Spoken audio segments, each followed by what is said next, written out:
ತದೇವ ಲಗ್ನಂತು ಸುದಿನಂತು ದೇವ ತಾರಾಬಲಂತು ಚಂದ್ರಬಲಂತು ದೇವ ವಿದ್ಯಾಬಲಂತು ದೇವ ಲಕ್ಷ್ಮೀಪತಿ ಸ್ಮರ.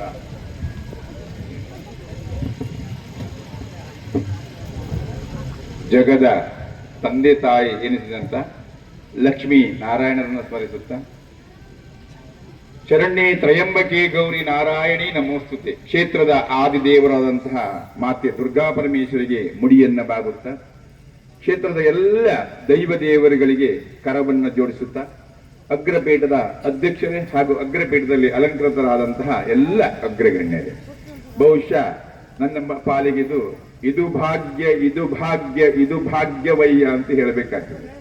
ಬಹುಶಃ 73 ಪ್ರಸಂಗಗಳು ಬರೆದ್ರೆ ಅದರಲ್ಲಿ 50ನೇ ಕ್ಷೇತ್ರ ಮಹಾತ್ಮೆ 1ರಿಂದ 50ನೇ ಕ್ಷೇತ್ರ ಮಹಾತ್ಮೆಯನ್ನು ಲೋಕಾರ್ಪಣೆ ಮಾಡುವಂತ ಯೋಗ ಭಾಗ್ಯ ಸೌಭಾಗ್ಯ ನನಗೆ ಈ ಮಾತೆ ಒದಗಿಸಿಕೊಟ್ಟಿದ್ದಾಳೆ ಅಂತ ಹೇಳಿದ್ರು ತಪ್ಪಾಗಲಿಕ್ಕೆ. ಈ ಮಾತೆಯ ಕಾರಣಿಕವಾಗಿ ಒಂದು 4-5 ವರ್ಷದ ಹಿಂದೆ ನಾನು ಪ್ರಸಂಗ ಬರಬೇಕಂದ್ರೆ ನಾನು ಬಂದವ.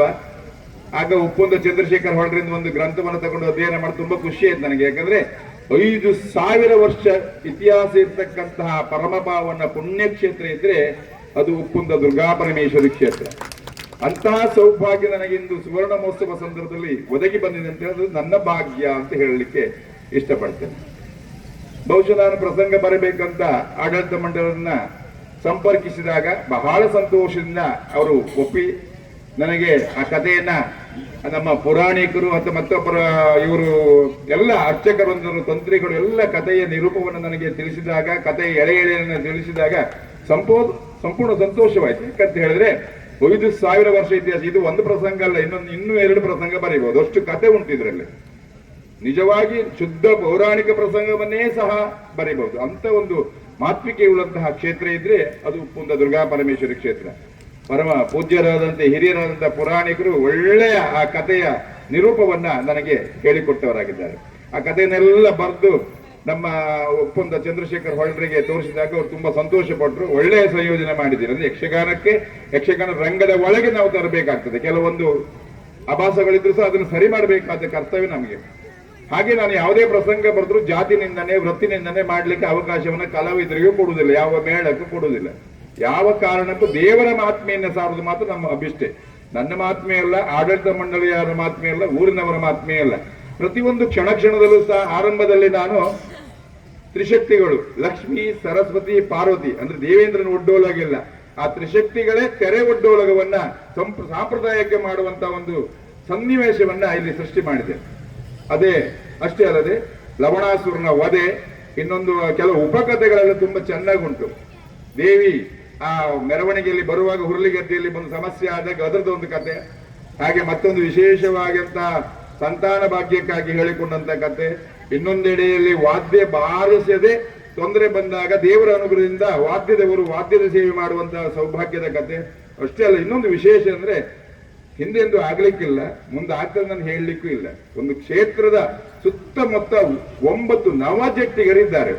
ಅದು ಯಾವ್ದಾದ್ರು ನೋಡ್ಬೇಕಾದ್ರೆ ಕಡೆ ಯಕ್ಷಗಾನ ನೋಡ್ಬೇಕು. ಅದು ಸಾಮಾನ್ಯ ಬೆಳಗಿನ 5 ಗಂಟೆಯಾಗಿ ಬರ್ತದೆ. ನವಜಟ್ಟಿಗರ ಪ್ರವೇಶ ಅದು ಈ ಮೇಳದಲ್ಲಿ ಮಾತ್ರ, ಬೇರೆ ಮೇಳದಲ್ಲಿ ಮಾಡುವುದು ಕಷ್ಟದ ಪರಿಸ್ಥಿತಿಯಲ್ಲಿ ಇವತ್ತು 7-8 ಜನ ಅತಿಥಿ ಕಲಾವಿದರನ್ನು ಹಾಕಿಕೊಂಡು ಆ ನವಜಟ್ಟಿಗರ ಪ್ರವೇಶ ಸಹ ಉಂಟು.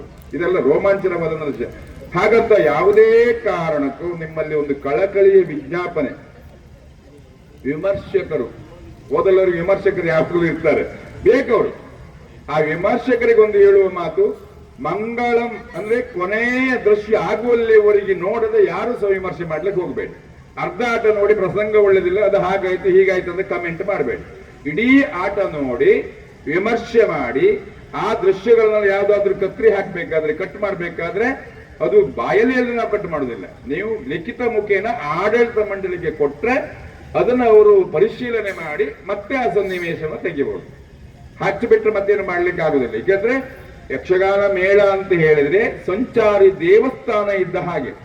ಆ ಸಂಚಾರಿ ನಿಮ್ಮ ಈ ಒಂದು ಕಳವಾಡಿ ಮೇಳದಲ್ಲಿ ಈ ಒಂದು ಕ್ಷೇತ್ರ ಮಹಾತ್ಮೆ ಆಗ್ತದೆ ಅಂತ ಆದ್ರೆ ನಿಮ್ಮ ಕ್ಷೇತ್ರವೇ ಅಲ್ಲಿ ಹೋದ ಹಾಗೆ. ಅಂತಹ ದುರ್ಗಾ ಪರಮೇಶ್ವರಿ ಮಹಾತ್ಮೆಯನ್ನು ಸಾರ್ತಕ್ಕಂಥದ್ದು ಬರಲಿಕ್ಕೂ ಇನ್ನೂ ಸಹ ನನಗೆ ನಮ್ಮ ಕಳವಾಡಿ ದೇವಸ್ಥಾನ ಆಡಳಿತ ಮುಕ್ತೇಶ್ವರರು, ಅಲ್ಲಿಯ ಮುಕ್ತೇಶ್ವರರು ಎಲ್ಲ ಹೇಳಿದ್ರು, ಒಂದು ಒಳ್ಳೆ ಮಹಾತ್ಮೆ ಆಗ್ಬೇಕಂದಾಗ ಇದೇ ಮಹಾತ್ಮೆ ಅವಕಾಶ ನನಗೆ ಸಿಕ್ಕಿದೆ.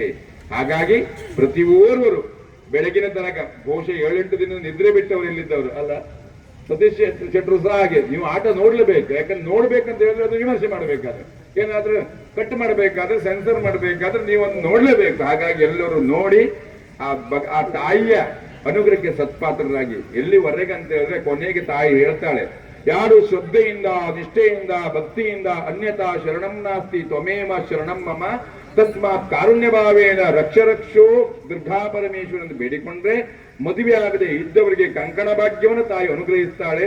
ಸಂತಾನ ಇಲ್ಲದೆ ಇದ್ದಂತ ದಂಪತಿಗಳಿಗೆ ಸಂತಾನ ಭಾಗ್ಯವನ್ನು ಅನುಗ್ರಹಿಸ್ತಾಳೆ. ವಿಶೇಷವಾಗಿ ಉದ್ಯೋಗಾರ್ಥಿಗಳು ಉದ್ಯೋಗ ಭಾಗ್ಯವನ್ನ, ಅನಾರೋಗ್ಯ ಪೀಡಿತರಿಗೆ ಭವರೋಗ ವೈದ್ಯರಾಗಿ ದುರ್ಗಾ ಪರಮೇಶ್ವರಿ ಒಲಿಯುತ್ತಾಳೆ. ಅದಕ್ಕೆ ಶಕ್ತಿಹೀನಂ ಪ್ರಿಯಹೀನಂ ಭಕ್ತಿಹೀನಂ ಪರಮೇಶ್ವರಿ ಅಂತ ಬೇಡಿಕೊಂಡ್ರೆ ಆದ್ರೆ ಎಲ್ಲವರ ಭಕ್ತಿಗೆ ಮೆಚ್ಚುವಂತ, ಒಪ್ಪುವಂತ, ಭಕ್ತರ ಸೇವೆಯನ್ನು ಸ್ವೀಕಾರ ಮಾಡ್ತಕ್ಕಂಥ ಜಗಜ್ಜನನಿಯ ಸಂಪೂರ್ಣ ಅನುಗ್ರಹ ಎಲ್ಲರಿಗಿರಲಿ. ಹಾಗೆ ಈ ಒಂದು ಅದ್ದೂರಿಯ ಕಾರ್ಯಕ್ರಮಕ್ಕೆ ಬಹುಶಃ ಜನ ಜಾಸ್ತಿ ಆಗ್ತಿದ್ರೇನೋ, ಅಂದ್ರೆ ಪ್ರಚಾರ ದೃಷ್ಟಿಯಿಂದ ನೋಡಿದ್ರೆ ನಂದ 73 ಪ್ರಸಂಗಗಳಾದ್ರೂ ಸಹ ಅದ್ದೂರಿ ಪ್ರಚಾರವೇ ಇರುವುದು. ಬಹುಶಃ ಕಳವಾಡಿ ಮೇಳಕ್ಕೆ ಒಂದು 50 ಬ್ಯಾನರ್ ಹಾಕಿದ್ರೆ ಕಳೆದ ವರ್ಷ ಕ್ಷೇತ್ರ ಮಾಧ್ಯಮಿಗೆ. ಆದ್ರೆ ಯಾವುದೇ ಪ್ರಚಾರ ಇಲ್ಲದೆ ನಿನ್ನೆಯಿಂದ ನನಗೆ ಈಗ 3 ಗಂಟೆ ಫೋನ್ ಮಾಡೋದು ನಮ್ಮ ಸತೀಶ್ ಶೆಟ್ರು, ಇವತ್ತು ಪ್ರಸಂಗ ಬಿಡಿ ಬರಬೇಕು. ಇವರು ಹೇಳಿದ್ರೆ ನಾವು ಸಿದ್ಧಪಡಿಸಿದ್ದೇವೆ, ಎಲ್ಲರಿಗೂ ಟ್ರಯಲ್ ಮಾಡಿ ಸಿದ್ಧತೆ ಪಡಿಸಿದ್ದೇವೆ. ಹಾಗಾಗಿ ಆ ಎಲ್ಲ ಭಕ್ತ ಬಾಂಧವರಿಗೆ ಎಲ್ಲರೂ ದೇವರು ಒಳ್ಳೇದು ಮಾಡಬೇಕು. ಎಲ್ಲದಕ್ಕಿಂತ ನನಗೊಂದು ತುಂಬಾ ಸಂತೋಷ ಆದಂದ್ರೆ, ಜಾತ್ರೆಗೆ ಯಾವಾಗಲೂ ಬರ್ತೇನೆ ನಾನು, ಅಪರೂಪ ಪುರುಷದಿದ್ದಾಗೆಲ್ಲ ಬರ್ತೇನೆ. ಆದ್ರೆ ಇವತ್ತು ನಮ್ಮ ಕಿರಣ್ ಹತ್ರ ಕೇಳಿದಾಗ ನೀವು ಇಲ್ಲಿ ಬಂದು ನಿಮ್ಗೆ ಕಾರ್ ಒಳಗೆ ಬರುವುದಿಲ್ಲ, ನೀವು ಕಡ್ಲು ಬದಿ ಮೇಲೆ ಬನ್ನಿ ಅಂತ ಹೇಳಿ ಸಮುದ್ರ ಕಿನಾರದಲ್ಲಿ ಹೀಗೆ ಬರುವಾಗ ರೋಮಾಂಚನವಾದ ದೃಶ್ಯವನ್ನ ಕಂಡೆ. ಅಲ್ಲಿಂದ ಇಲ್ಲಿವರೆಗೆ 3-4 ಕಿಲೋಮೀಟರ್ ಒಂದು ವಿದ್ಯುತ್ ದೀಪ ಅಲಂಕಾರದಿಂದ ಒಂದು ಜನರು ಆ ಒಂದು ಸೇವೆ ಮಾಡಿದ್ದಾರೆ ಅಂದ್ರೆ ಆ ಮಾತೆಯ ಅನುಗ್ರಹ ಎಷ್ಟು ಉಂಟು ಎಂಬುದನ್ನು ನಾವು ಇಲ್ಲಿ ತಿಳ್ಕೊಳ್ಬೇಕು. ಹಾಗಾಗಿ ಆ ಸೇವೆಗೆ ಈ ಒಂದು ಸೇವೆಗೆ ಯಾರು ಶ್ರದ್ಧೆಯಿಂದ, ನಿಷ್ಠೆಯಿಂದ, ಭಕ್ತಿಯಿಂದ ತೊನ್ನು ಮನ ಧನ ಸಹಕಾರ ನೀಡಿದ್ದಾರೆ, ಅವರೆಲ್ಲರಿಗೂ ಕಟ್ಟಿದಂತಹ ಕರೆಯಲ್ಲಿ, ಬಿತ್ತಿದಂತಹ ಬೆಳೆಯಲ್ಲಿ, ಮಾಡುವಂತ ಉದ್ಯೋಗದಲ್ಲಿ ಉತ್ತರದ ಅಭಿವೃದ್ಧಿಯನ್ನು ಕೊಡ್ಲಿ, ಜೀವನದಲ್ಲಿ ಬರ್ತಕ್ಕಂಥ ಅಷ್ಟ ಕಷ್ಟಗಳನ್ನು ದೂರ ಬಿಡ್ಲಿ, ಅಷ್ಟ ಸೌಭಾಗ್ಯವನ್ನು ಅನುಗ್ರಹಿಸಿಕೊಡ್ಲಿ, 100 ಕಾಲ ತಾಯಿಯ ಸೇವೆಯನ್ನ ಮಾಡ್ತಕ್ಕಂಥ, ನೋಡ್ತಕ್ಕಂಥ, ಕೇಳ್ತಕ್ಕಂಥ ಸೌಭಾಗ್ಯ ದೇವರು ಅನುಗ್ರಹಿಸಿಕೊಡ್ಲಿ. ಮೇಳದ ಎಲ್ಲ ಸರ್ವ ಕಲಾವಿದರಿಗೂ ಒಂದು ದೊಡ್ಡ ಒಂದು ಪ್ರಕಟಣೆ. ಯಾಕಂತ ಹೇಳಿದ್ರೆ ಯಾವುದೇ ಕಾರಣಕ್ಕೂ ಇವತ್ತೊಂದು ಟ್ರಯಲ್ ಇದ್ದಾಗೆ ಎಲ್ಲಿಯಾದ್ರೂ ಅವರು ಎಲ್ಲಾದ್ರೂ ಆಡುವ ಮಾತಿನಲ್ಲಿ ಏನಾದ್ರೂ ತಪ್ಪುಗಳನ್ನು ಆಡಿದ್ರೆ ಅದನ್ನು ನೀವು ಇದು ಮಾಡಬೇಡಿ. ಯಾಕಂತ ಹೇಳಿದ್ರೆ ಇವತ್ತೊಂದು ಟ್ರಯಲ್, ನಾಳೆ ಇದೇ ಪ್ರಸಂಗ ಇದ್ರೆ ಸರಿಯಾಗಿ ಮಾಡ್ತಾರೆ. ಅಲ್ಲಿ ಏನಾದ್ರು ತಪ್ಪುಗಳಿದ್ರೆ ಹಂಸಕ್ಷೀರ ನ್ಯಾಯ ಮತ್ತೆ ತಪ್ಪುಗಳನ್ನ ಮನ್ನಿಸಿ, ಕಲೆಯನ್ನ ಬೆಳೆಸಿ, ಕಲೆಯನ್ನ ಉಳಿಸಿ, ಮುಂದಿನ ತಲೆಮಾರಿಗೆ ಅದನ್ನು ತಲುಪಿಸಿ ಅಂತ ಹೇಳಿ ನನ್ನ ಮಾತು ಮುಗಿಸ್ತೇನೆ. ಶ್ರೀಗನ್ನಡಂ ಗೆಲ್ಗೆ, ಯಕ್ಷಗಾನಂ ಗೆಲ್ಗೆ, ಬಾಳಗೆ.